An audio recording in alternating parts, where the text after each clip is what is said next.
First off, Gerald, thanks very much for taking the time to speak to No, us it's here a at pleasure. entertainment.ie. Franklyn, how would you describe that to someone who's yet to see it or hasn't read about it or seen a trailer? Well, much to the chagrin of the marketing people involved, obviously, it's quite a tricky thing to do, which I think is a really good thing. But obviously, it gets a bit difficult to, I don't know, say in any really easy sentence. I've called it a fantasy thriller, but then you could also say it's a fantasy drama thriller.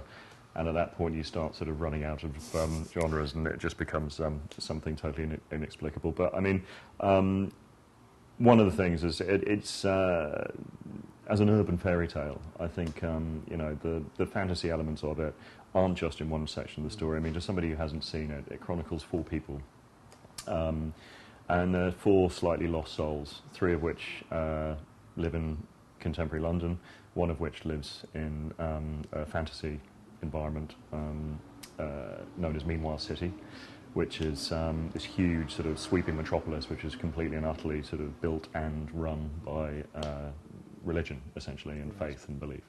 But it's really the chronicling of these 4 people, how they're connected, how they come together, and how they end up finding, well, what they're looking for. What they're looking for, I see, yeah.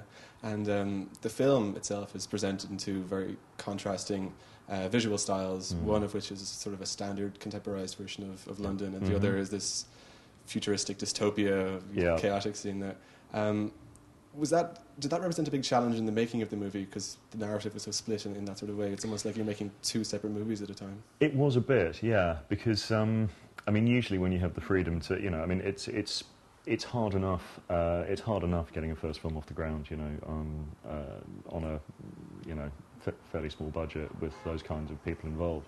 But I mean, I saw it not only challenging, but I mean also a lot of fun.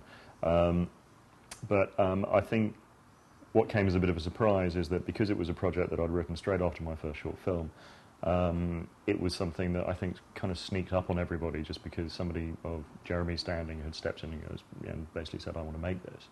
And I think it was one of those moments where everybody all round was like, oh, shit. Now we've actually have to do this. Now we can do it, because, but what's great about him is that, you know, it was a story he wanted to see. It was a story. It was a story that I wanted to tell. It was a story that he wanted to produce. So in the end, it was like it was more of a case of him just saying, "Right, you know, get on with it. Find a way." Everyone's happy to push through now. And as they say, you know, necessity is the mother of invention, and we did. And I had an incredible group of heads of department, from Lawrence Dorm, the production designer, makeup and hair.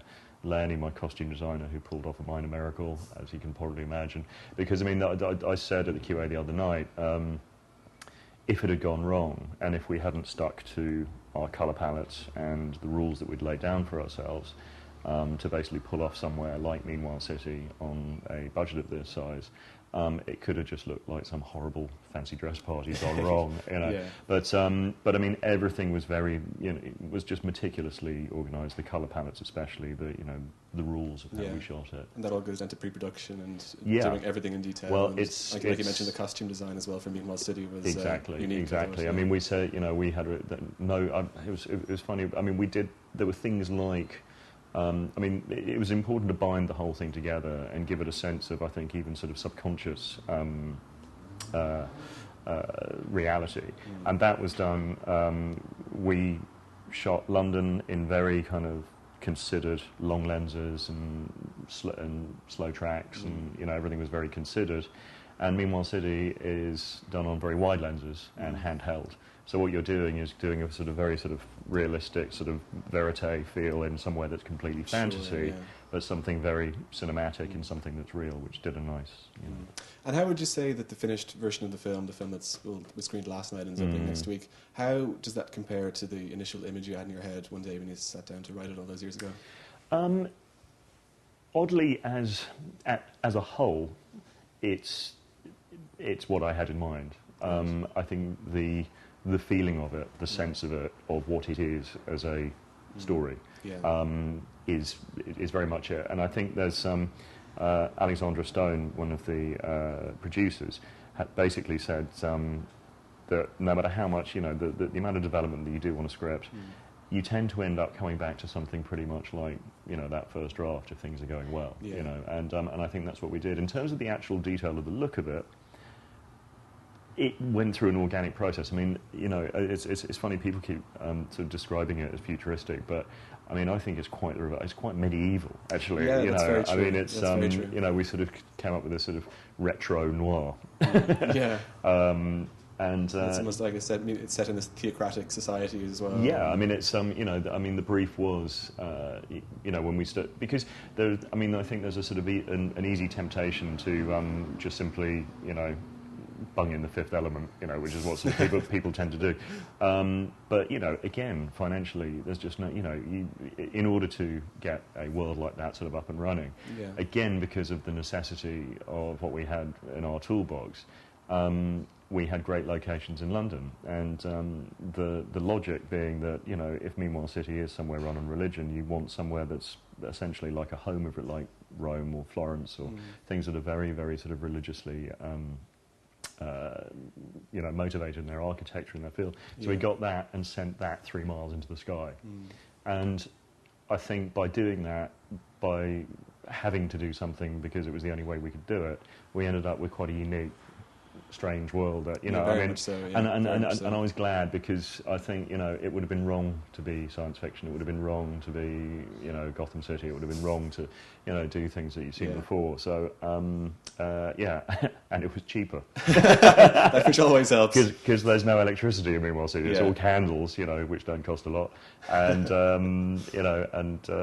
lots of sort of, existing locations that we could use in London. Yeah, was it a deliberate sort of critique on sort of today's society having this, like I mentioned, the theocratic ministry governing over this entire city? Was that a sort of drawing a parallel, albeit a much amplified parallel of what's kind of going on in the world at the moment? Yes, I think so, because it is going on in the world. Yeah. I mean, I think we're slowly getting to a point where it is, I'd just like to hear somebody try and argue that, there is something essentially very, very wrong going on. If you've got sort of, the weapon of religion in the hands of the Bush administration, or it's the weapons of religion in the hands of, jihadists, and, I mean, there's an equal evil going on there. And, you look back through the hundreds and thousands of years that, man has tried to find some kind of explanation for why they're here. Yeah. It has ended up being a power and a control thing, and people have thought, oh, right, the moment you say, well, somebody's up there watching, the moment somebody in the village is going to step up and go, and he's talking to me. Yeah. And exactly. Through me, this is what you're going to do. And I think, hopefully, the message that comes across in there is that there is a spirituality, I think, and I think there's a spirituality in human nature, and I think there's a good, and I think there are things that we haven't had explained as yet. I think they may well do. We might not be around long enough in order for that explanation to happen. Yeah.